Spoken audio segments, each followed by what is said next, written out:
Además de esta población, pues es referencia para 19 unidades en España, 4 en Europa y otras 23 en Andalucía, con lo cual tenemos un input adicional de población que viene como centros CESUR, centros de referencia. Bueno, esto es un poco para que os hagáis cargo de que el volumen de pacientes que hemos movido durante este tiempo de emergencia sanitaria ha sido un volumen bastante importante. Bueno, aún así, cuando iniciamos la emergencia sanitaria, nuestro objetivo fue que todo siguiese igual para nuestros pacientes, es decir, no frenar la atención. Ese era el objetivo que nos planteábamos. Sí que es cierto que había pacientes que iban a tener que dejar de recibir sus tratamientos, pero porque así se sospechaba que era mejor para su enfermedad, pero lo que intentamos es que los pacientes que tuvieran que suspender sus tratamientos fuera por su bien personal, que no por el bien de la comunidad, y que los pacientes que sí que pudieran continuar sus tratamientos no se les viera esto frenado por el hecho de no poder nosotros responder con una consulta presencial o responder con unos tratamientos presenciales. Durante este tiempo, en nuestro hospital atendimos unos 220 pacientes con cáncer en la parte de radioterapia diariamente y otros 160 en el hospital de día. O sea que estuvimos atendiendo a unos 40 pacientes, a unos 400 pacientes con cáncer diarios. Imaginaos lo que esto supuso, no pudiendo llenar nuestras salas de espera, teniendo que hacer que no se aglomerasen los pacientes y sin una estructura previa. Esta es la clave. La oncología no tiene tradición de teleoncología. No sé bien por qué. Probablemente haya una parte de que el oncólogo considera que su especialidad es una especialidad en la que la empatía, en la que un trato directo, cercano, la humanización de la medicina es muy importante y es probable que nosotros hayamos pensado que la telemedicina esto podría afectarlo. La realidad es que no teníamos tradición en España, al menos, que tampoco tenemos áreas remotas. Sabemos que, por ejemplo, la teleoncología en Australia sí que es un hecho. Y esto es así porque hay áreas que están muy alejadas de sitios en los que hay atención. En España ya os digo que por el modelo de atención que tenemos esto no era así. Y para que os hagáis una idea, yo partía de esta diapositiva en la que, si veis, bueno, la diapositiva hace referencia a cuántos programas de telemedicina en cada especialidad concreta había según las comunidades autónomas españolas antes de la pandemia. España se divide en 17 comunidades autónomas, cada una se autogestiona en salud y como veis, pues por ejemplo, de las 17 comunidades autónomas, 12 tenían programas de teledermatología, que digamos es la especialidad que lleva, pues que lleva la cabeza, ¿no? En este tipo de atención. El teleictus, la teleneurología, también tenía 12 programas de 17 comunidades autónomas y la teleoftalmología, que a mí personalmente me sorprendía, pero que también tenía 12 programas. En cambio, la teleoncología y los telecuidados paliativos solamente tenían 4 y 3 programas. Para que os hagáis una idea, en la era pre-COVID, cuál era la situación de la oncología en cuanto a situación telemática. Prácticamente no lo hacíamos. Y en estas circunstancias, el 16 de marzo es el primer día laborable, 16 de marzo pasado, que nos encontramos en los periódicos con estas noticias, todos a casa. Ya lo sabíamos realmente, ya en España ya el viernes nos habían decretado el estado de alarma, que empezaría el día siguiente, sábado. Y realmente en toda la semana previa, en las 2 semanas previas en el hospital ya se respiraba una sensación de muy tensa calma, sabiendo ya que algo se nos avecinaba y que teníamos que prepararnos para no sabíamos muy bien el qué. Claro, es importante para conocer cómo nos organizamos, el conocer cómo sucedió políticamente esto aquí, porque, claro, por eso yo decía que esto si hubiera sido una mesa redonda hubiera sido interesantísimo, porque cómo se desarrollaron las cosas en cada sitio según cómo se manejó la pandemia en cada sitio. Pues a nosotros inicialmente nos confinaron 15 días y nosotros inocentes pensábamos que serían 15 días. Yo creo que esto sí que ha sido un poco común en todas las partes del mundo, ¿no? De verdad pensábamos que en 15 días esto más o menos se controlaría y volveríamos nosotros a tener unas consultas medianamente normales.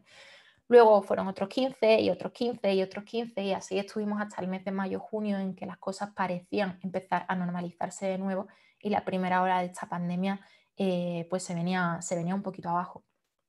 Y, y bueno, pues para este día nosotros ya teníamos preparado un plan, o sea, habíamos hablado todos el viernes en el chat del servicio y habíamos dicho que, bueno, ¿cómo íbamos a hacer esto? Pues nuestro target era que los pacientes no vinieran al hospital o que viniesen el mínimo número de pacientes posible. ¿Y cómo se hace esto? Bueno, pues eso queríamos saber nosotros en ese momento. No teníamos ni idea de cómo se hacía esto. Aún así, con bastante calma, porque ya os digo, pensábamos que eran 15 días y en 15 días pues saldríamos de aquello como fuese posible. Inicialmente alguien dijo, se dejan de ver consultas primeras. No sé cómo le llamáis vosotros, primeras consultas, pacientes nuevos. Y bueno, pues alguien con mucho sentido común dijo, no, los pacientes nuevos se siguen viendo. Se siguen viendo porque en el fondo no sabemos esto cuánto va a durar, somos médicos. Da igual que nos digan que vamos hasta 15 días aquí. Sabemos que las cosas nunca pueden tenerse por seguras. Y decidimos seguir viendo primeras consultas. Esas no sufrieron ningún cambio. Lo siguiente que alguien dijo, no se ven más seguimientos, no se ven revisiones. Y alguien dijo, pues tampoco me parece que eso sea un acierto, porque bueno, en las revisiones se detectan las recaídas, tampoco podemos olvidarnos de que esto existe. Podemos aflojar un poco las revisiones, ¿no? Igual como en verano, pero no podemos dejar de ver revisiones. Bueno, pues decidimos que todas las revisiones se verían por teléfono. Se seguirían haciendo pruebas diagnósticas. Afortunadamente, yo viví la pandemia en Andalucía. Andalucía fue una de las comunidades autónomas de España menos afectadas y no tuvimos prácticamente desplazamientos de oncólogos hacia otras especialidades, aunque un par de mis compañeros sí que tuvieron que cambiarse al equipo COVID, pero nuestros efectivos quedaron más o menos igual que estaban. También tuvimos mucha suerte de que no tuvimos compañeros enfermos y en ese sentido tampoco acusamos esas bajas y pudimos llevar a cabo la misma atención que presencial, pero de manera telefónica. De manera telefónica y sin tener muchas nociones de cómo se hacía todo esto. Pues con un teléfono nos mandaron a casa, porque tampoco nosotros podíamos estar en el hospital. Íbamos al hospital 3 veces por semana o 2 veces por semana y el resto del tiempo permanecíamos en casa llamando a los pacientes y de este modo, pues las revisiones se les pedían las pruebas a quien tocaba y se valoraban las pruebas de quien tocaba, se les comunicaba por teléfono y si el paciente nos decía que le ocurría algo que no parecía normal o por lo que se tenía que valorar, se les citaba. En ese caso sí, se les citaba presencialmente. Afortunadamente en esta primera ola los pacientes fueron muy colaboradores y en ese sentido no tuvimos grandes problemas. Los tratamientos que hicimos, pues los tratamientos orales, que quizás se relacionan con una menor toxicidad, pues han sido el mayor descubrimiento quizá de la teleoncología. Y es que a los pacientes les ha encantado cómo hemos llevado el tratamiento oral. Lo que se puso en marcha fue un plan de telefarmacia, por la cual nosotros llamábamos al paciente, les pedíamos, no necesitábamos pedirle la analítica, la teníamos en nuestro sistema, mirábamos la analítica, hablábamos con el paciente, comprobábamos si tenía o no tenía toxicidad y en el caso de que considerásemos que podíamos continuar el tratamiento normalmente, el paciente recibía una llamada del servicio de farmacia, le explicaban, igual que se hace presencialmente cada vez, cómo se toma el tratamiento y en ese mismo momento le estaba llegando el tratamiento por correo al paciente. Realmente la valoración de los pacientes de este servicio de telefarmacia ha sido fabulosa.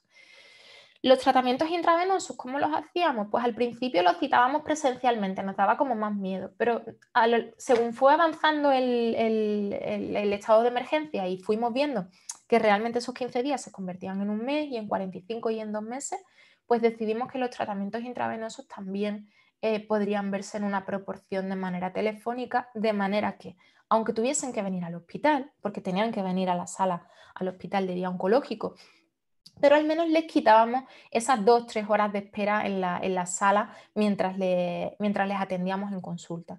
Hacíamos lo mismo que he contado para los tratamientos orales. Se les llamaba, se miraba su analítica, veíamos que no tenían toxicidad hematológica y controlábamos la toxicidad subjetiva. telefónicamente con el paciente. Si el paciente nos decía que tenía algún problema, venía a la consulta. Si era un paciente con el que no podíamos hacer una consulta telemática confiable, no sé, porque era anciano, porque no se enteraba bien. Teníamos pacientes sordos y que como no teníamos videoconferencias, solo teníamos teleconferencias, pues no podíamos comunicarnos con ellos, pues a eso se les citaba. Y esa fue nuestra organización. Así fue como nos apañamos, porque no se puede hablar de nada más que de un apaño, no estábamos estructurados, no estábamos organizados. Y así transcurrieron 2 meses, del mes de marzo al mes de mayo, y llegando ya al mes de mayo, que en Andalucía estábamos bastante libres de COVID, no así en el resto de España, pero se nos ocurrió que era muy interesante preguntar cuál había sido la experiencia tanto de los oncólogos como de los pacientes, porque ya oíamos en el hospital que aunque la pandemia parecía ir remitiendo, la intención de continuar con teleconsulta en nuestros gestores era firme. Y entiendo que era firme porque en el fondo todos sabíamos que vendría la segunda ola a la que ahora nos enfrentamos. De esa manera, pues decidimos que era importante preguntar a todos cómo lo habíamos hecho, cómo nos había ido, de manera que pudiésemos mejorarlo. Y eso fue lo que hicimos y lo hicimos desde nuestra Sociedad Española de Oncología Médica. Hicimos una encuesta, a los oncólogos les preguntamos a través de una encuesta SurveyMonkey, como veis, los medios han sido inexistentes, lo que hemos tenido ha sido voluntad de mantener en pie un sistema que se veía amenazado por esta emergencia. Y bueno, les hicimos 20 preguntas que se contestaron entre el 7 y el 22 de mayo para que os orientéis. En esa fecha nosotros teníamos bien controlada ya, o medio bien controlada ya, la primera ola. Y participaron hospitales públicos y privados de primer, segundo y tercer nivel. Les preguntamos que antes de la declaración de la emergencia, ¿qué uso es el que hacían de la telemedicina? Para saber de dónde partíamos. Y nos encontramos que más del 45% de los oncólogos no hacían ningún uso, nunca habían usado la teleoncología. Por lo tanto, decíamos bien cuando decíamos que no teníamos una tradición, que no teníamos una estructura. Preguntábamos qué herramientas habían utilizado durante la emergencia sanitaria y cuál era el grado de satisfacción con estas herramientas.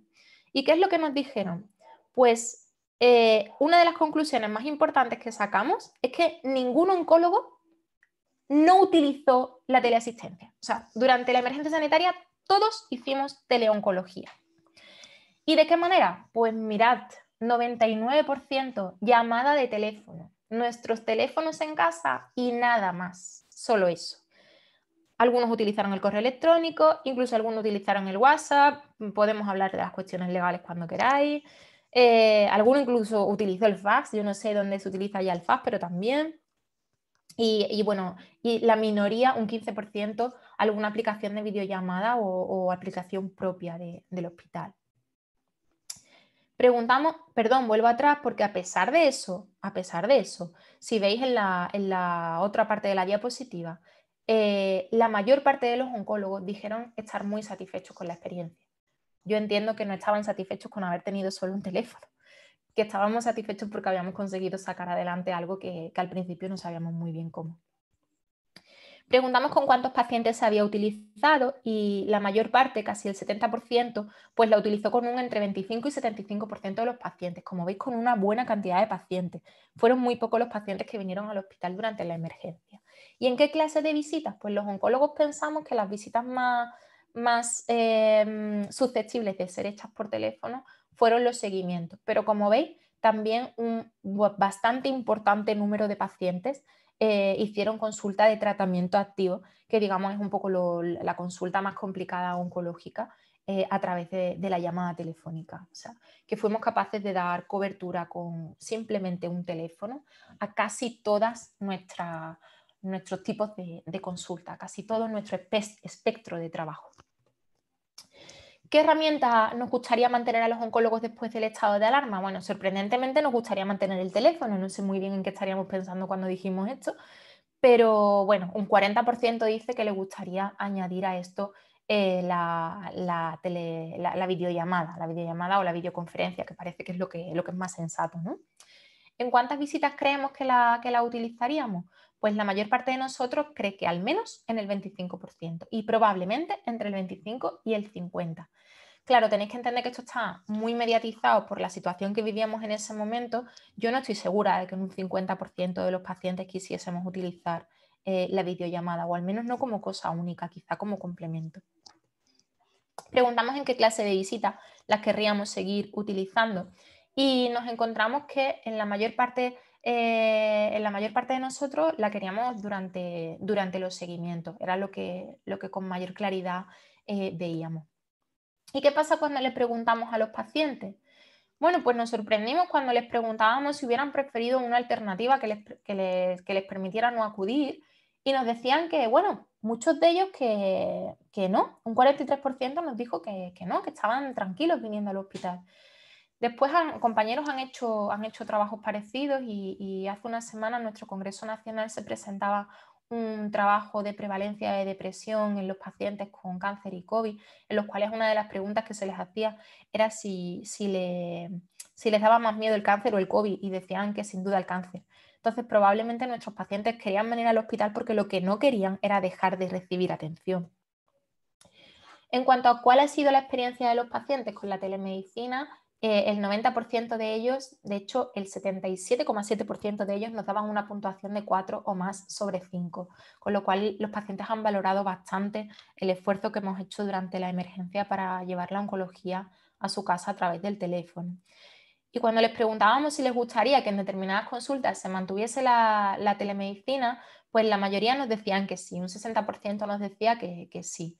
Y yo creo que el resto no decía que sí porque pensaba que lo que estábamos proponiendo era cambiar la visita presencial por una telefónica, cuando en ningún caso lo que se plantea es que la teleoncología venga como una herramienta más para sumarse a nuestro arsenal de servicios, y que la herramienta presencial va a seguir estando presente. Los pacientes eran mucho más abiertos de mente en cuanto a qué tipo de consulta creen que se podrían hacer por teléfono, y no solamente veían los seguimientos, veían clarísima la telefarmacia, veían clarísimas las consultas de tratamiento intravenoso y prácticamente piensan que cualquier tipo de consulta puede hacerse por teléfono. Tampoco sé si eso está un poquito sobreestimado. Sin duda les gustaría que además del teléfono se pudieran utilizar otros medios como la videollamada, aunque valoraban bastante bien el esfuerzo que habíamos hecho solamente con un teléfono. Y bueno, así es como nosotros afrontamos esta parte de la diapositiva, la primera ola, lo que, haciendo analogía con aprender a surfear, pues suele ser el caerte y volver a empezar. Y nos encontramos ahora en esta parte de la ola. Esta diapositiva la he utilizado en varias conferencias de un mes atrás, y yo decía, estábamos ahora aquí justo, en el señor que está esperando que venga la siguiente ola y que cree que ahora es cuando va a poder empezar a disfrutar, si se puede decir algo parecido, porque ya ha aprendido a coger la primera ola. Definitivamente no, ya en este punto estamos en el extremo de la diapositiva, estamos cogiendo la segunda ola, y lo que vamos a repasar es qué hemos aprendido de la primera. ¿Qué hemos aprendido? Pues una de las cosas más importantes es que la teleoncología ha llegado para quedarse. Los oncólogos seguimos discutiendo qué es telemedicina y qué no lo es. Todos estamos muy renegosos de los teléfonos y mucha gente dice, la llamada por teléfono no es telemedicina. Bueno, sí, en la telemedicina existe desde que existe el teléfono, e incluso un poco antes, y el teléfono ha sido la primera herramienta. ¿Que estamos un poco desactualizados en haberla utilizado ahora? Pues también, también. Pero la telemedicina sí es el teléfono, es la videollamada, es la videoconferencia, es cualquier manera de medicina a distancia que precise de un sistema de telecomunicación para llevarse a cabo. Y esa es la definición, digamos, pre-COVID.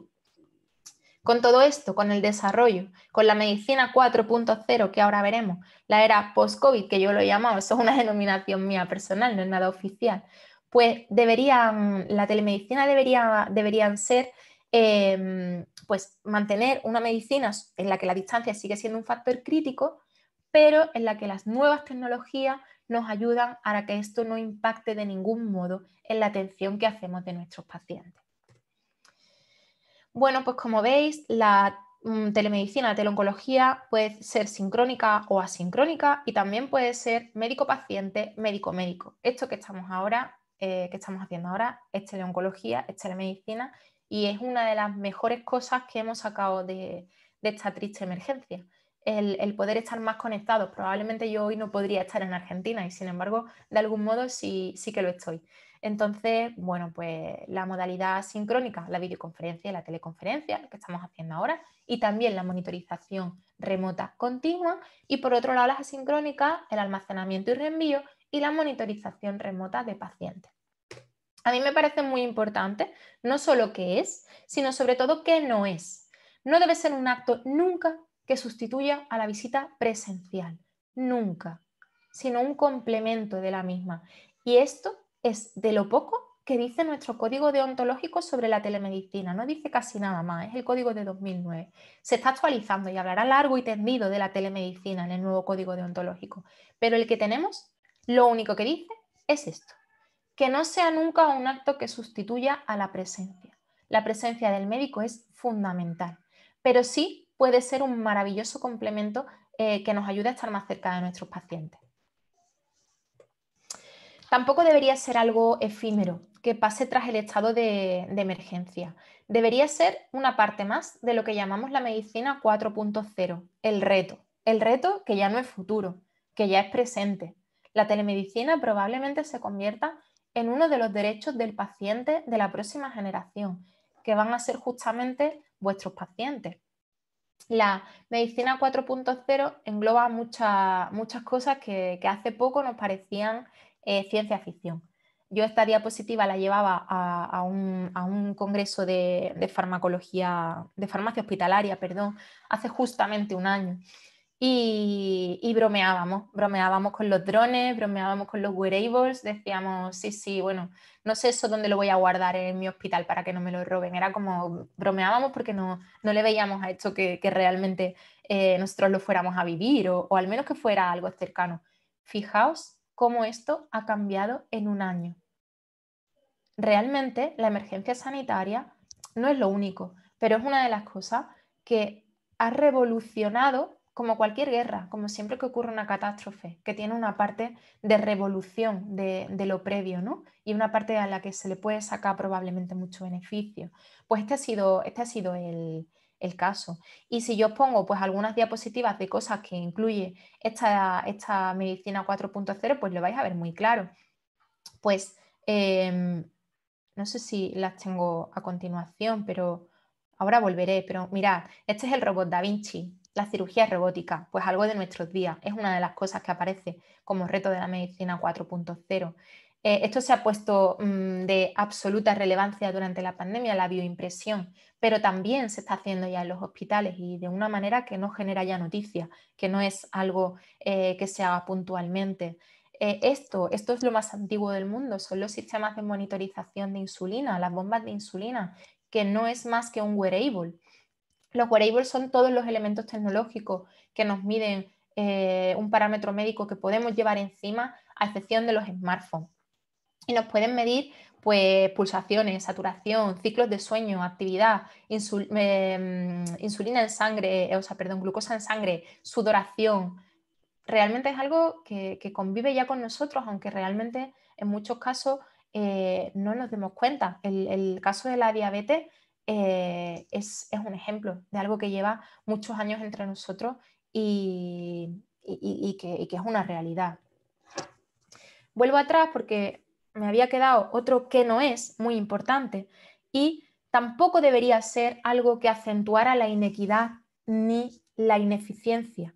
La inequidad respecto a los pacientes, la ineficiencia respecto a los médicos, porque la telemedicina debe venir a darnos más accesibilidad, a que alguien que está lejos pueda tener acceso a un oncólogo, no a lo contrario.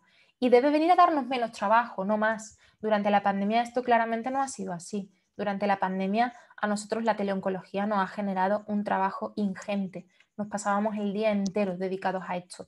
Hacíamos una primera criba de qué pacientes podrían verse de manera telemática, de quién tenía que venir a la consulta. Luego personalmente los avisábamos de que íbamos a llamarles para hacer la cita telemática. Luego al día siguiente los llamábamos.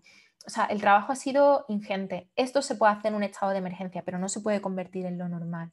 Y lo mismo con la accesibilidad. No debería haber una brecha digital, una brecha tecnológica. No debería ser que un abuelo tuviese menos posibilidades de unos menores resultados oncológicos por el hecho de no poder acceder a este tipo de oncología, ¿no? Bueno, habíamos hablado ya de los componentes de la medicina 4.0, de las bioimpresiones, de los wearables, de la cirugía robótica. Esto que a mí me encanta, esto hace referencia a una charla que dio uno de mis compañeros intensivistas, Fede Gordo, en la cual hablaba de la UCI sin paredes. A mí me encanta el concepto de UCI sin paredes, porque bueno, muchas veces tenemos problemas, no sé si allí es igual, pero muchas veces tenemos problemas porque las camas de UCI no nos dan más, no tenemos cama, el paciente tiene indicación, pero no tenemos cama.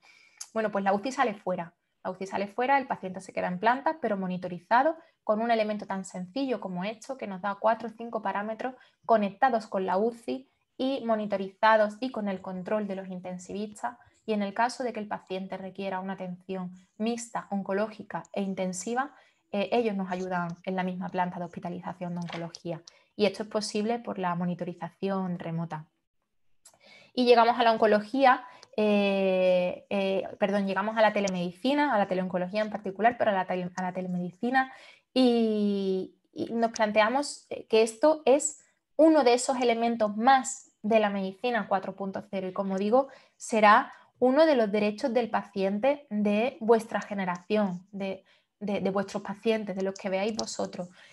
¿Y en qué se debe convertir el médico entonces? Porque cuando vemos esta diapositiva, me vuelvo atrás, pues yo lo primero que me pregunto es, bueno, ¿y con todo esto el médico dónde queda? Porque que quedamos en alguna parte me queda claro, no tengo ningún miedo, pero que nuestro trabajo no va a ser el mismo que conocemos también me queda bastante claro. Pues bueno, dice un compañero del grupo de Big Data de SEOM que los médicos seremos nomads. Y cuando le preguntamos qué es un nomad, sobre todo para estar preparados, ya que vamos a ser nomads, nos explica que el término nómada del conocimiento pues hace referencia a esto, a un sujeto capaz de ser un nómada del conocimiento. Nosotros pondremos nuestro conocimiento de la medicina al servicio de la tecnología y seremos mediadores entre las necesidades del paciente y aquello que le podemos ofrecer. Y esto pues implicará el poder hacer acopio de un conocimiento personal lo más amplio posible que nos permita conocer qué respuestas o qué herramientas de la tecnología tenemos a nuestra disposición y qué necesidades tienen los pacientes por cubrir. No sé, es algo apasionante. No sé, a mí me encantaría tener una máquina del tiempo de esta solo para asomarme un segundo a lo que estaremos haciendo de aquí a 100 años, porque parece claro que los médicos no vamos a tener un día a día como el que tenemos hoy. Y bueno, nosotros nos miramos mucho en la teledermatología. Es un modelo a seguir porque son los que llevan un mayor bagaje. Veis que tienen programas en España establecidos, pilotos informales, tremendamente desarrollados. Tienen lo que nosotros no tenemos: guías de procedimientos, definición de estándares, documentos de posicionamiento. Esta ahora es nuestra gran preocupación y es lo que estamos haciendo desde la Sociedad Española de Oncología Médica. Tenemos un grupo de trabajo y estamos trabajando en un posicionamiento que diga qué piensa la sociedad oncológica, qué pensamos los oncólogos sobre la teleoncología. Y en otro documento que refleje esto: procedimientos, estándares, qué necesidades tenemos para poder tener una estructura real, que no sea un invento, porque este invento ha valido para la emergencia y según vemos ha valido bien. Los oncólogos estamos satisfechos, pero no lo repetiríamos. Y los pacientes también están satisfechos, aunque en la segunda ola ahora veréis que no lo están tanto. Pero es imprescindible regular todo este proceso. ¿Y qué barreras son las que han encontrado nuestros compañeros pioneros para saber nosotros cuáles nos vamos a encontrar? Pues la cultura, tanto como la infraestructura. Siempre pensamos que lo más importante que nos vamos a encontrar en contra es que todo cuesta dinero y que hay que montar un sistema de videoconferencia. No creo que cueste tanto realmente. Sí que estamos viendo que las mayores dificultades son culturales y esto es lo que vivimos ahora en España. En España la atención primaria ya era muy precaria antes de la emergencia tenemos muy pocos médicos de familia, están muy maltratados y la atención primaria está muy masificada, muy mal utilizada. Y con la emergencia los centros de salud cerraron a la presencia y continuaron con visitas telemáticas y eran los médicos de familia quienes elegían a qué pacientes ver presencialmente. Y no como teníamos costumbre los pacientes, los que nos presentábamos en el centro de salud tal cual para ser atendidos. Esto la población lo ha acusado muchísimo y tenemos todos los días noticias de los pacientes quejándose porque los centros de salud están cerrados y acudiendo a las urgencias, saturando las urgencias por este motivo. Nuestros compañeros en Twitter se hacen eco. El doctor Carmona, muy amigo mío, tuiteaba hace poco que así como una pandemia es un desastre natural sin culpables, desmantelar, desatender o no planificar la asistencia sí es responsabilidad de los servicios de salud que han tenido más de 9 meses para prepararse para la segunda ola. Nos quejamos de una desestructura, tanto pacientes como médicos, y nos quejamos de que nos faltan medios.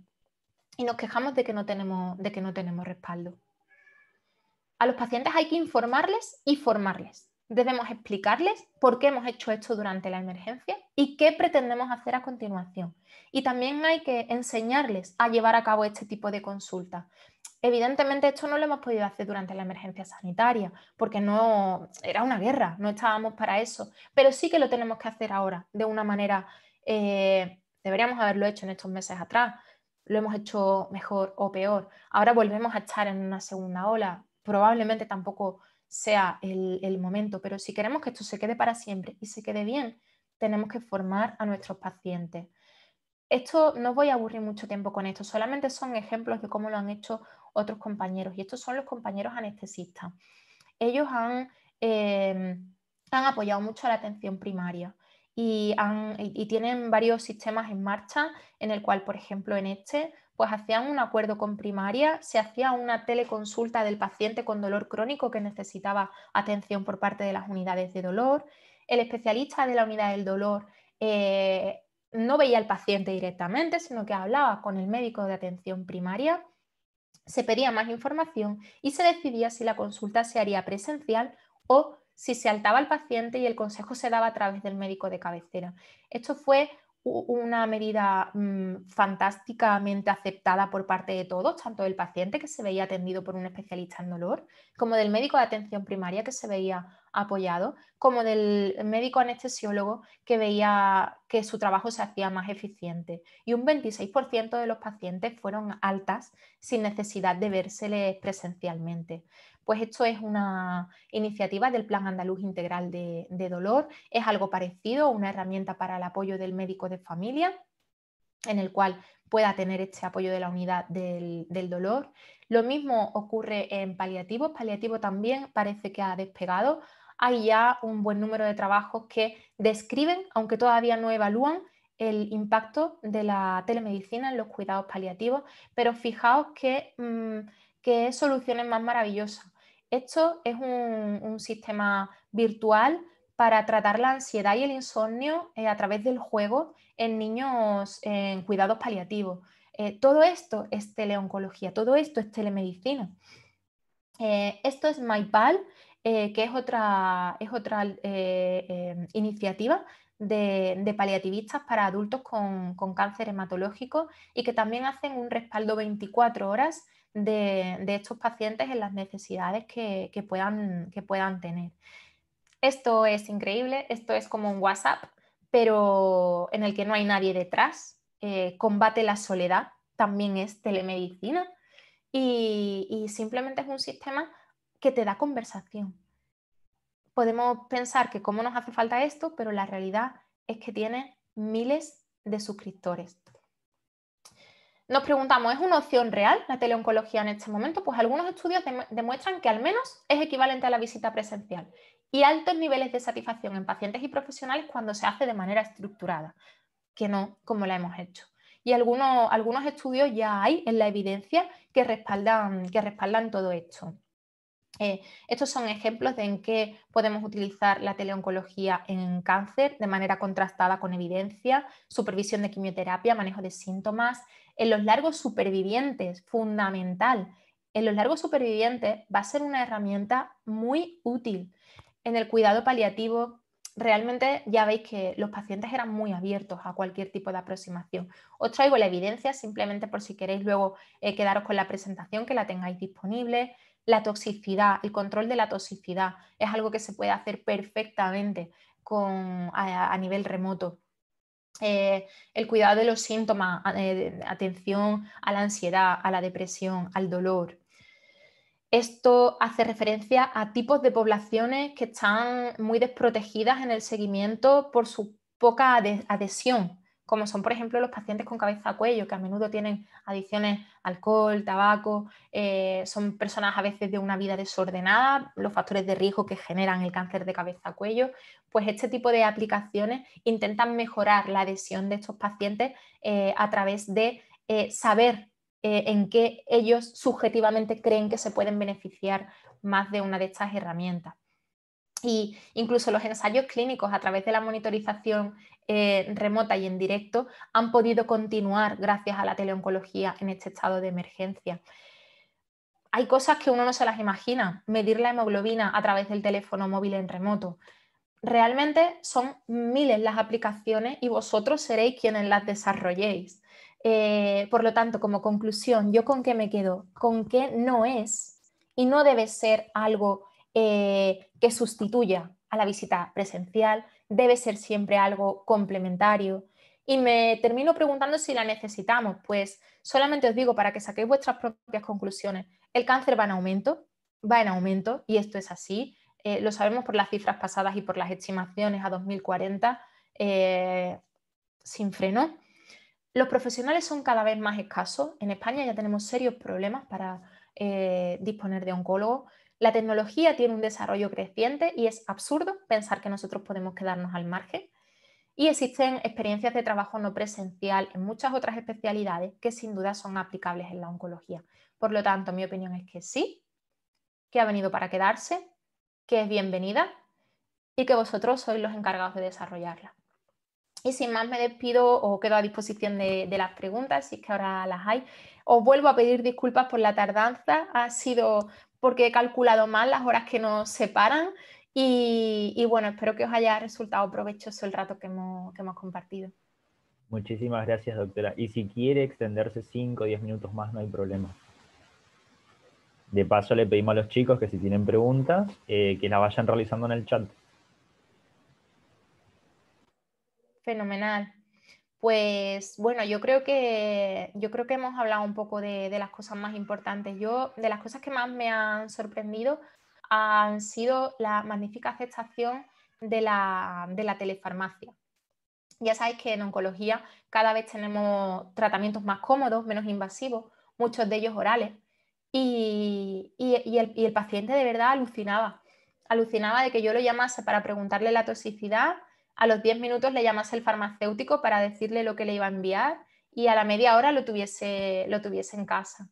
Y realmente, pues, contrastar cómo es la experiencia de los pacientes cuando las cosas se hacen organizadas y cómo es la experiencia cuando se hacen de una manera o cuando no se les explica cómo se hacen, porque ya veis la respuesta que han tenido a los cierres de los centros de salud y en cambio veis cómo han respondido al esfuerzo que se ha hecho por mantener los tratamientos oncológicos.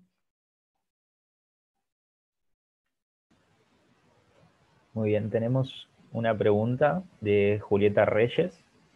Dice, tengo una duda. ¿Cómo sería, con un ejemplo, el seguimiento de un paciente con un tratamiento oncológico endovenoso? ¿Y cómo era el nombre de quien me hacía la pregunta? Julieta. Julieta, pues te puedo decir cómo lo hacíamos nosotros. Aquí cada uno lo ha hecho de una manera, porque bueno, aquí cada uno ha aplicado su creatividad a intentar llevarlo a cabo. Entonces, pues un paciente que tenía un tratamiento cada 21 días, pongamos por caso, pues a este paciente que habitualmente le decimos que se haga la analítica, nosotros medimos siempre una analítica el día antes, analítica de toxicidad hematológica. Y quizá digo, porque a lo mejor tengo que explicar primero cómo es lo normal para luego explicar cómo es lo telemático, ¿no? Lo normal es que el paciente se hace una analítica el día antes del tratamiento, viene a la consulta, nos enseña la analítica o la vemos en el sistema y le preguntamos por la toxicidad subjetiva, cómo ha pasado el ciclo, ¿no? Y nos dice, bueno, pues tuve náuseas en el día tal, he estado muy cansado, tal. Pues intentamos ajustar tanto el tratamiento de soporte como el tratamiento de quimioterapia a lo que el paciente nos cuenta que ha transcurrido, ¿no? ¿Cómo se hacía esto de manera telemática? Pues igual, nosotros llamábamos al paciente unos días antes y le decíamos, ya luego no hacía falta porque ya sabían cómo iba, pero al principio los llamábamos y le decíamos, pues don fulano, que se haga usted la analítica en vez del día antes, 3 días antes, para que a mí me diese tiempo a poderla ver. Entonces el paciente se hacía la analítica y yo el día antes del tratamiento veía la analítica, estaba bien, llamaba al paciente o no estaba bien, llamaba al paciente, le preguntaba lo mismo que le pregunto en la consulta y si la toxicidad subjetiva era apropiada y no había toxicidad hematológica, pues yo le decía, don fulano, mañana se va usted a la consulta al hospital de día que está en tal sitio, que era otro sitio diferente porque habíamos hecho uno mucho más grande y donde se pudieran mantener la distancia de seguridad. Y no tiene mucho que pasar por la consulta, ¿eh? Se va directamente al hospital de día, no pase tiempo en el hospital, véngase derecho, vaya al hospital de día, póngase el tratamiento y márchese para su casa. En el hospital de día van a estar preparadas su analítica y todas las cosas que necesita para el próximo ciclo. Y después al día siguiente se hacía una visita de apoyo, una visita telefónica en la que yo le preguntaba, ¿fue todo bien? ¿Ha habido algún problema? ¿Tenemos que ajustar alguna parte del tratamiento? O bien, si me daba un poco la vida, que no era el caso siempre, pues me pasaba por el hospital de día y hacía una visita general para que se sintieran seguros. Eso es lo que hemos hecho. Dificultades, la toxicidad que se ve con los ojos.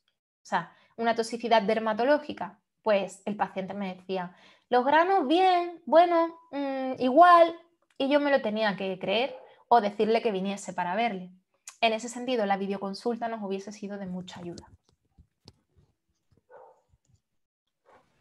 Bien, otra pregunta de Lucas. Dice, excelente charla, doctora, muchas gracias. Mi consulta es para saber si tuvo alguna capacitación para el manejo de estas tecnologías y en cuanto a su opinión personal, si el trabajo le resultó más eficiente que en una era pre-COVID o prefiere las consultas presenciales. ¿Y cómo era el nombre de quién me la hace? Lucas Agüero Vélez.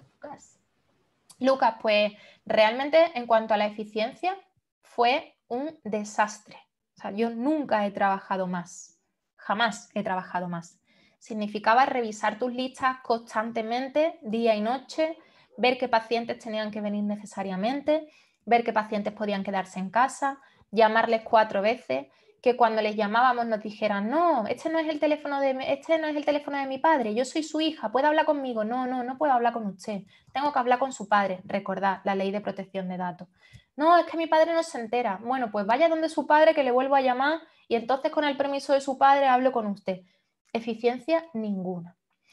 Si hablamos de capacitación, piensa que lo hemos hecho todo por teléfono. O sea, que la capacitación es la misma que tenemos tú y yo para hablar a través de nuestros teléfonos móviles. Nada, no ha habido ninguna formación. Piensa que fue una emergencia sanitaria.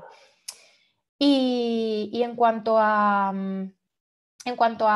si el trabajo es más eficiente o no que la consulta presencial, es que yo pienso que no es comparable, porque cuando la teleoncología se pueda hacer de una manera estructurada, lo digo de nuevo, pues debería ayudarnos y ser más eficiente.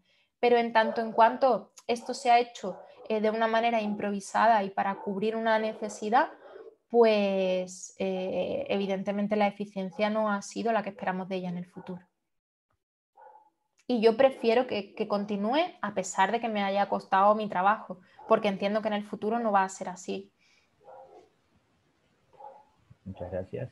Icardi Gonzalo, muchas gracias por la charla. ¿Cree que la tecnología puede ser una herramienta para reducir el estrés y la incertidumbre a la que se ven sometidos los pacientes oncológicos más vulnerables? Claro, yo espero que sí, pero ¿sabes qué nos preocupa mucho a todos?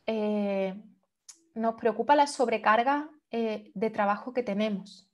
O sea, hemos dicho muchas veces que la telemedicina debe ser un complemento, pero tenemos nosotros que buscar el sitio de ese complemento o nuestros gestores nos tienen que dar el sitio para ese complemento. Lo que no podemos hacer es pensar que una teleconsulta o que una llamada de teléfono es algo que no ocupa sitio y que lo hacemos al final de la consulta en un segundo, porque entonces vamos a morir todos. La necesidad de un paciente oncológico puede ser infinita. Y si el paciente oncológico tuviera un sistema de 24 horas para conectar con su oncólogo, conectaría cada 20 minutos en muchos casos. Y eso no es sostenible. Entonces, uno de los retos de esto es que nos sirva para aminorar el estrés y la ansiedad de nuestros pacientes, pero siendo sostenible. O sea, que con nuestros mismos, con las herramientas que tenemos, con las que nos dan nuestros gestores, eso se pueda llevar a cabo. Nuestros gestores tienen la mala costumbre de pensar que, pues con los mimbres que tenemos, que se dice en España, ¿no? Con los mimbres que tenemos nos apañamos, quitamos de aquí, ponemos allí. Puedes hacer lo que quieras, siempre nos dicen cuando hablamos de innovación. Puedes hacer lo que quieras, pero con los recursos que tenemos. Con los recursos que tenemos no nos va a servir esto para quitar ansiedad a los pacientes. Muy bien. Agustina Hall dice, muy interesante la charla. Me quedó la duda de cómo seleccionaron, en el caso de los pacientes nuevos, a cuáles tratarlos por telemedicina y a cuáles presencialmente. A los pacientes nuevos los vimos a todos. La primera consulta se hizo a todos presencial. Y yo solamente hice una telemática porque me pareció que era perfecta, que era un chico joven, que tenía que ir directo a radioterapia, que el paso por mi consulta era un mero trámite y salió fatal. El pobre no se enteró de nada, apareció en no sé qué servicio preguntando. La experiencia nada buena. Yo creo que los pacientes la primera consulta, y esto es mi opinión estrictamente, yo creo que debe ser una consulta presencial. Una primera consulta, ya lo veréis cuando tengáis vuestras propias consultas, son muchas cosas. Sirve para hacerte una idea del paciente que tienes delante, de muchas cosas, de su situación social, de su situación cultural, de hasta qué punto te entiende y cómo le tienes que hablar para que te entienda, de su fragilidad. Hay cosas que no son medibles, o que lo serían y tendrías que pasar 500 escalas que no tienes tiempo. El input del paciente en la primera consulta es fundamental. Y la estrategia de aliarte con él se establece en el 90% en la primera consulta. Si tú enganchas con un paciente en la primera consulta, lo tienes enganchado. Si en la primera consulta las cosas no van bien, se pueden reorganizar, pero te va a costar mucho más trabajo.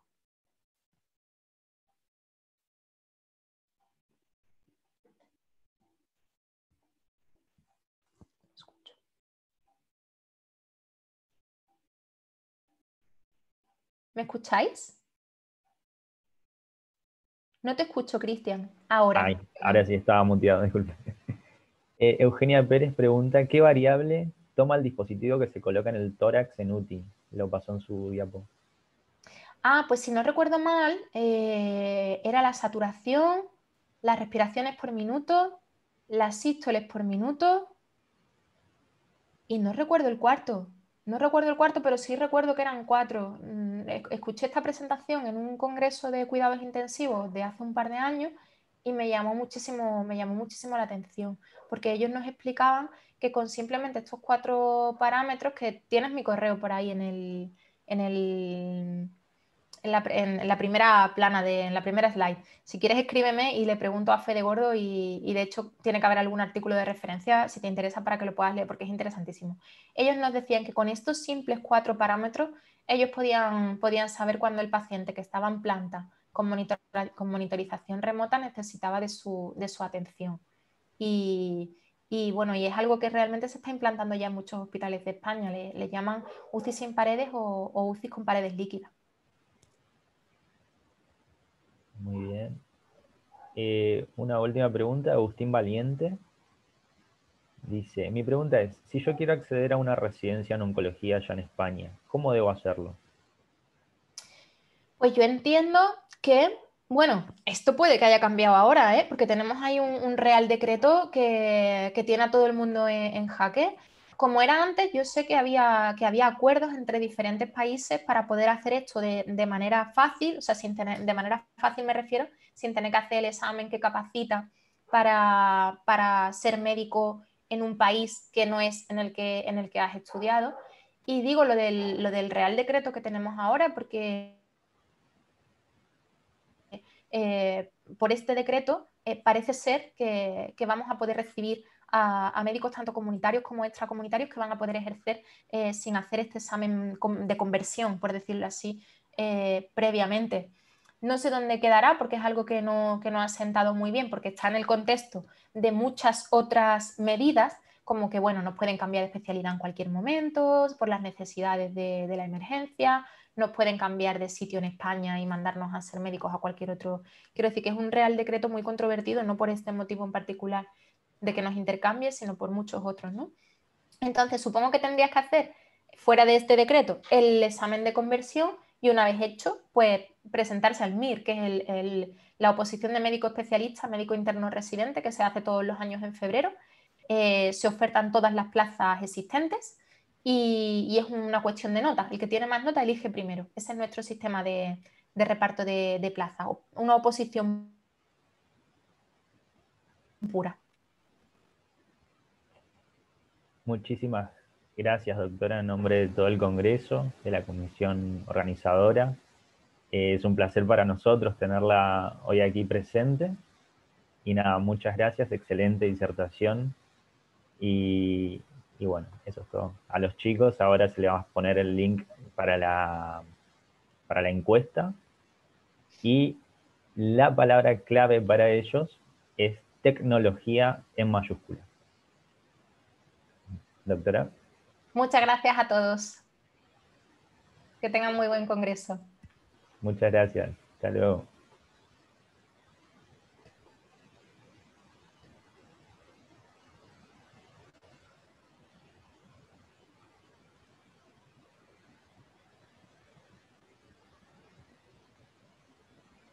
Recuerden, chicos, que tienen 15 minutos.